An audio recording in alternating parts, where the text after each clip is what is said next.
Hey everybody, and welcome back to Trekyards. He is Commander Cocky, He's got a Foley. and today we're going to be talking about Uhura and her story, her tragic story. Yeah, from those season 1, episode 2, Children of the Comets of Strange New Worlds. Clearly the Uhura episode, or one of many, we would assume. She's given sort of the primary A plot, and a lot of time both to get to know the present her, and also a rather dramatic backstory reveal. And while Uhura was not necessarily a character in TOS, we got to love her in the movies. And then Zoe Saldana played her in JJ, and that was kind of it. But we just loved Nichelle Nichols. That was kind of what we loved, etc. And so what they said in this, as part of the meet and greet, I suppose, Captain and regular Joes, she explained that she doesn't necessarily want to be in Starfleet. Not necessarily. She's got this knack for languages. She said they thought, like, her record said 12, and she knows 35. Although if 22 are her native languages, then his 12 actually is just 12, and then 22 African languages. So I mean, okay, he was still kind of right as well. Anyway, but it's funny. It's a funny moment. And she talks about how she actually had a place at a prestigious Earth university, and then just before she was going to start, there's a shuttle crash which killed her entire family. Basically, both her parents and her brother died in the crash, and then she moved in with her grandmother for support. And because her grandmother used to be in Starfleet back in the day, she was like, well, I've got nothing else I want to do because I can't go back to that university and feel the pain. And she kind of went to, Starfleet. And I appreciate a lot Spock said that she beat several thousand people to get her place. And Pike even mentioned we only get a handful of cadets each year. Or I think it's even less than that, like 6 or 7, which I loved that made her feel as special as that their job requires. And the whole impetus of the story being, if you don't even want to be here, you've taken someone's spot on not the flagship, but one of the most important ships. And also with Retcon, this horribly dark backstory, which is very superhero-esque. We just thought she was just a lady who was talented, but now she's, got no family and all that trauma. So what do you think when you heard that? Because it's a pretty massive Retcon change. It should be pointed out, too, before I continue, that her parents were both professors at that college or university, and that's why her being there would just be like everything reminded her of them. So couldn't face it. Yeah, it didn't bother me at all. We've never heard anything about Uhura's backstory, so it was nice to actually get that. I didn't think it was out of the ordinary. It's kind of crappy, but it's a little extreme at the same time. So I don't know.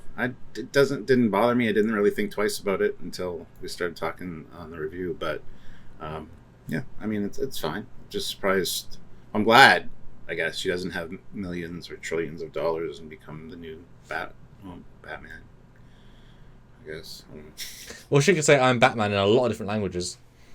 It's true. Pick a new one each time. It is a pretty good place for her if she's a talented linguist and she does love language and stuff. It's a perfect place to be out in Starfleet exploring, and that's really emphasized in this episode with the markings on the egg and just the deciphering of that. Like, perfect place for her. So although in the episode the context is, yeah, she does that stuff, but she doesn't want to do any other stuff.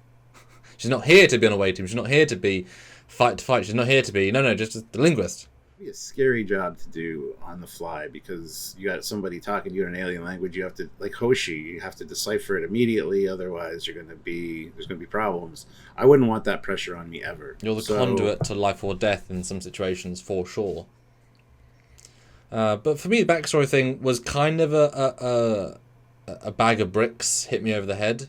And I kind of feel a bit disrespected by the writers that we need to give one of our original 6 most legendary characters in all of sci-fi a very Batman-style past. Because now every time I watch TOS, it's like, I mean, yes, it's great she rose above it, but if Nichelle or Zoe knew that backstory, they'd play it completely differently. I mean, you don't get over both your parents and your brother dying. That is fundamental trauma that completely changes everything about you. And obviously it's not in anything we've ever seen, not remotely. So it's a pretty heavy retcon, and it does show you the power that they can now wield in the show. We knew it already, but as they did with Picard, Picard lost his mum. Picard's mum lost her mum, or Picard's, Lorraine lost. I don't want these tragic backstories for the sake of it. It's cheap drama, because we'll just kill them. I mean, we're never going to see them. Doesn't matter. We'll just kill them. You know, it's like, oh, it's just cheap. You know, cheap that also then affects everything else. But obviously, it didn't affect the character because she was never affected by it, which means that if she does then play hard into the my parents, she'll have to get over it the next 10 years, but you don't ever get over it. So it's just a unorganic retcon. It'd be fine if they, you know, were like in hospital, you know, or you know, were disabled, or, you know, still lived, but she had to take care of them or something more caring. But flat out, at least they weren't killed in some sort of raid like Michael Burnham's parents, you know, because every hero needs tragic backstory. You know, Pike's got a tragic future story. Picard's now got a tragic backstory. Burnham had a tragic backstory.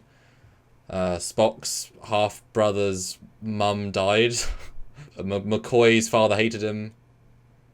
Chekhov's Russian. Wow. Well, at least they got to highlight the actress's singing abilities. Yes. Well, kind of. So I kind of knew that about Uhura already from the fan dance. She can sing. Well, and you know, the well-loved hippie episode, you know, well-loved. No, that was wonderfully organic. The death thing was less organic. Yeah, just a really, really bold retcon, and unfortunately these things are now canon forever. So it's like, that is it, you know, boom. Okay, well, there you go. Let's hope Kirk's family didn't die, and you know, they can do whatever they want. It's like, be very careful, guys, because you're affecting 57 years of legacy and hundreds of millions of people's love of things. Probably even a billion, Stu. I assume at least 1 billion people not Star Trekkers in the world. Probably more than that. Yeah, well, we'll see how it goes. But no, it didn't really faze me too much. It was interesting to hear, and I never really thought twice about it after listening to it. But now I've given you my perspective. What do you think? It still doesn't affect me. She's the person she is because of it, not, you know, in spite of it. So I have no issue with it. It's something that you wouldn't want to talk about on a regular basis, so it's almost understandable that we haven't heard about it in TOS or anything. So I don't know. I think it's fine, personally. So Kind of means if they do Star Trek 4, they've got to, in theory, talk about, like, in theory, now Zoe's got to add that to the characterization, in theory, because she would be young enough to have already lost the parents at the time, maybe. Because then Kirk and her could have bonded. Like, if they'd realised Kirk lost his parents on the Kelvin, Uhura lost her parents at the university shuttle crash, you'd think, you know, he'd see a record, she'd see his record, they'd bond over it, you know. So, I mean, it fundamentally changes certain things. And Spock lost his mum. That means Spock and Uhura would have something to talk about, you know. Again, in that turbolift sequence that is 1 second, even though it's the entire ship. Thanks, JJ. See what I mean? Like it changes everything once you try to make these huge, ginormous things. Mm-hmm. Good point, yeah, actually. On that note, comment down below what you thought about it and what Samuel just said, actually, about it would have changed the whole JJ Uhura Spock dynamic with him just losing his mom in the turbolift. I like that, actually. That's good thinking, Commander. So comment down below what you thought about that, and we want to hear your thoughts. If you want to like the video, we'd really appreciate it. Join the channel, click the notification bell icon, and we have super thanks now. So if you can't make a live, but you want to super chat or help the channel, you can actually do it in these edited videos. So just check out the super thanks down below and leave us a small tip or whatever you'd like. We'd really appreciate it. And it's insane and helpful and amazing. And literally $2 on one video, 2 videos a month will mount up real quick.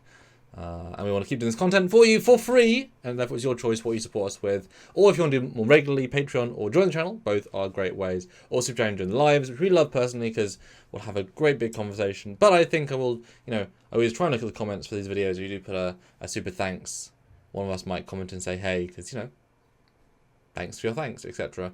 But yeah, support us if you can. If you can't, just say hey normally, and we'll see you next time. That's right. So until then, he is Commander Cocky. He's Captain Foley. Bye, guys. I am.